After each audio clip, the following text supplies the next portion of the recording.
अस्सलामुअलैकुम व्यूवर्स। आज हम सिटीज़न पोर्टल की रिज़ल्ट एपिसोड नंबर 6 के साथ आपके पास हाज़िर हुए हैं। आज की एपिसोड इस वजह से इंटरेस्टिंग है थोड़ी कि हम उसमें सिर्फ़ एक रिज़ल्ट के बारे में बात करेंगे। सिर्फ़ एक रिज़ल्ट के बारे में इसलिए बात करेंगे कि रिज़ल्ट एपिसोड भी है, साथ ही ये एक आंसर एपिसोड भी है। बहुत सारे लोगों का एक सवाल मुसलसल आता रहता है कि भाई बहुत सारी हमारी कंप्लेंट रिज़ॉल्व ही नहीं होती हैं पोर्टल के ऊपर और वो पार्शियल रिलीफ ग्रांटेड करके क्लोज़ कर दी जाती हैं, जबकि रिलीफ ग्रांटेड करके भी क्लोज़ कर दी जाती हैं बहुत सारी, जिसके ऊपर कोई एक्शन हुआ नहीं होता है, वो भी एक्चुअली रिज़ॉल्व हुई नहीं होती है।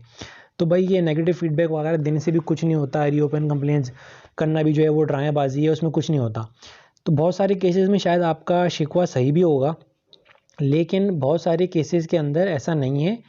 रीओपन कंप्लेंट्स पे एक्शन भी होते हैं और नेगेटिव फीडबैक आप लाज़मी दिया करें। वो मैं क्यों कह रहा हूँ, मैं आपको सब बताता हूँ आगे तफ़सील के साथ कि नेगेटिव फीडबैक और रीओपन कंप्लेंट के बाद क्या एक्शन हुआ और मैंने किस तरह से एक चीज़ का फ़ॉलोअप डाला और मैं किस तरह से उस चीज़ का फ़ॉलोअप डालता हूँ और उस चीज़ को छोड़ता नहीं हूँ।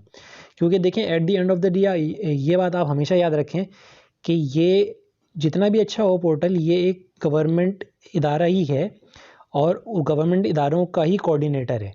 ठीक है, नीचे सारे गवर्नमेंट के इदारे ही काम कर रहे होते हैं इसके, जिनसे ये फीडबैक ले रहा होता है, उनसे क्वेश्चन कर रहा होता है, सब चीज़ें। तो ये जिस तरह हमारे यहाँ सरकारी काम होते हैं अनफॉर्चुनेटली, तो इसके ऊपर जो है वो आपको पीछे पड़ना पड़ता है चीज़ों के, बार बार जिस तरह वो काम करवाना होता है आपको सरकारी, तो इस तरह से आसानी से ये चीज़ें नहीं होती हैं। तो चलिए चलते हैं तफसील की तरफ।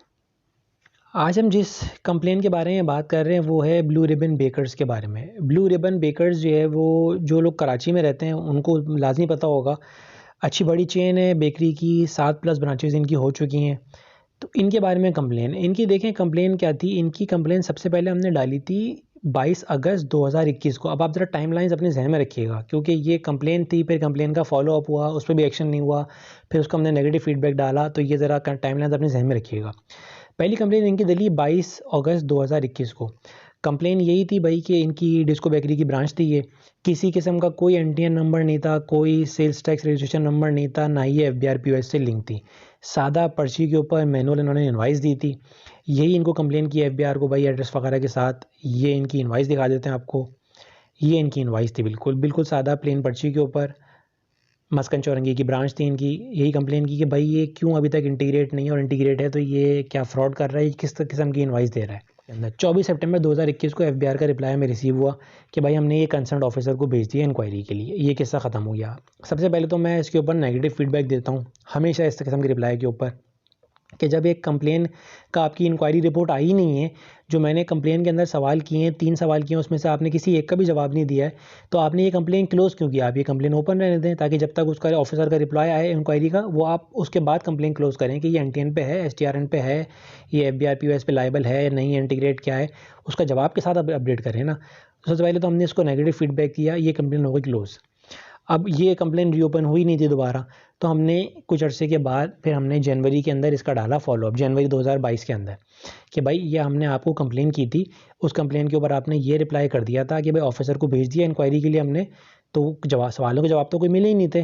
तो अब उस कंप्लेन का क्या हुआ? इंक्वायरी कंप्लीट हो गई, उस इंक्वायरी का क्या हुआ आप उसका बताएं हमें। यही देखना आप, ये फॉलोअप डाला है हमने उस नंबर के साथ कि भाई ये मैटर जो है वो इंक्वायरी के लिए भेज दिया था, तो क्या हुआ? अब हमें रिप्लाई कर दें इसका आप, कि भाई उन तीनों सवालों के जवाब जो हमने पूछे थे कि ये एनटीएन पे है, एसटीआरएन पे है, एफबीआरपीओएस से लिंक है कि नहीं है। तो ये कंप्लेन दली हमारी 25 जनवरी 2022 को। अब इसके रिप्लाईज़ आप देखिएगा, बड़े इंटरेस्टिंग हैं। सबसे पहला इसका रिप्लाई रिसीव हुआ हमें, जो बेसिकली क्लोज़ कर दी गई कंप्लेन हमारी, ये मार्च 2022 के अंदर 25 जनवरी को डली थी, 18 मार्च को रिप्लाई आया एफबीआर का। उसके अंदर एफबीआर ने हमसे कहा कि भाई देखें, ये उसने हमें एनटीएन वगैरह का एनटीएन का जवाब तो दिया ही नहीं कि ये इनकम टैक्स पे है कि नहीं है। उसने जवाब हमें खाली एफबीआर पीओएस का दिया। एफबीआर पीओएस की सारी चीज़ें उसने मेंशन की कि भाई ये क्राइटेरिया होता है, और उस क्राइटेरिया के ऊपर ये पूरा नहीं उतर रहा, ये बेकरी चेन पूरी नहीं उतर रही। क्राइटेरिया जो क्राइटेरिया वगैरह सब कुछ उसका पता है। उसके अंदर क्राइटेरिया के अंदर एक ये भी मेंशन है कि लोकल या इंटरनेशनल चेन ना हो ये। ठीक है, चेन के अंदर कोई ब्रांचेस आ जाती हैं, एक से ज़्यादा ब्रांच है किसी की भी, एक से ज़्यादा शॉप है, तो जो है वो ब्रांच कंसिडर होता है, लोकल ब्रांच कंसिडर होती हैं वो, लोकल चेन। तो ये उसके अंदर फॉल नहीं हो रहा। तो ये एफबीआर का रिप्लाई आया था, जो कि बड़ा हैरानकुन था हमारे लिए, कि भाई ये तो मैं बता सकता हूँ बैठ के घर के ऊपर कि ये इसकी ब्रांचेज़ हैं, तो एफबीआर कैसे कह रहा है कि ये लोकल चेन नहीं है। बहरहाल ये कहानी FBI की तरफ से ख़त्म हो गई, लेकिन हमारी तरफ से ख़त्म नहीं हुई। हमने इसका नेगेटिव फीडबैक दिया। ये नेगेटिव फीडबैक इसका मैंने दिया था, आप देख सकते हैं 18 मार्च को, कि ये मेरे लिए बहुत इंतहाई हैरानकुन है कि जो बेकरी चेन जिसकी 7 ब्रांचेज़ हैं, जो कि मैं घर बैठे गूगल पे चेक कर सकता हूँ कि 7 ब्रांचेज़ हैं इसकी, उसको FBI कह रहा है कि उसकी कोई ब्रांच नहीं है और वो लोकल चेन ही नहीं है और ये FBI POSC क्राइटेरिया के ऊपर आ ही नहीं रही है, तो ये कैसे हो सकता है?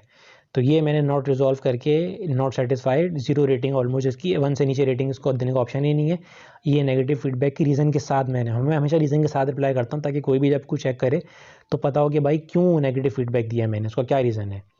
तो ये बहरहाल कहानी यहाँ पे उसके बाद स्टॉप हो गई थी। हमने भी इसका फर्दर फॉलोअप नहीं डाला था। अब हुआ ये कि रिसेंटली ये कंप्लेन दोबारा रीओपन हुई। ये कंप्लेन जो है वो अगस्त 15 को रीओपन हुई दोबारा प्राइम मिनिस्टर ऑफिस से कि भाई नेगेटिव फीडबैक सिटीजन ने दिया है, वो बिल्कुल सेटिस्फाई नहीं है इससे। तो ये हायर होता ही है कि जब कंप्लेन रीओपन होती है तो जिस ऑफिसर ने रिप्लाई किया होता है उससे एक ऑफिसर हायर को जाती है कि भाई ये ऑफिसर ने रिप्लाई किया था, सिटीजन ने उसके जवाब में ये रिप्लाई किया, तो आप बताएं कि क्या हुआ, ये इंक्वायरी करके कि ये मामला सही हुआ है या नहीं हुआ है, या सिटीजन जो है वो गलत नेगेटिव फीडबैक दे रहा है या वो सही कह रहा है कि कंप्लेन रिजॉल्व नहीं हुई है। तो अब इसका रिप्लाई FBI का दोबारा में रिसीव हुआ है। ये रिप्लाई रिसीव हुआ 24 अगस्त को। अब वो रिप्लाई में क्या कह रहे हैं FBI, कुछ इंटरेस्टिंग बात ये है कि कीपिंग इन व्यू, ये आप यहाँ से पढ़ सकते हैं कीपिंग इन व्यू से, ये अब कह रहा है कि FBI पॉइंट नंबर B जो है वो पॉइंट नंबर B आपको दिखा देते हैं क्या था। पॉइंट नंबर B ये था, he is operating a unit of national और इंटरनेशनल चेन ऑफ स्टोर्स। ये पॉइंट नंबर B है क्राइटेरिया का FBI POS के।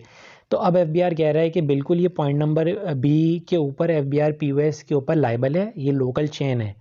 हमने इस पे कार्रवाई शुरू कर दी है, हमारे ऑफिसर्स ने विजिट किया, हमने इनसे एनटीएन मांगा। बेसिकली स्टार्ट हमेशा इनकम टैक्स से ही कार्रवाई होती है कि पहले वो इनकम टैक्स पे रजिस्टर है कि नहीं है।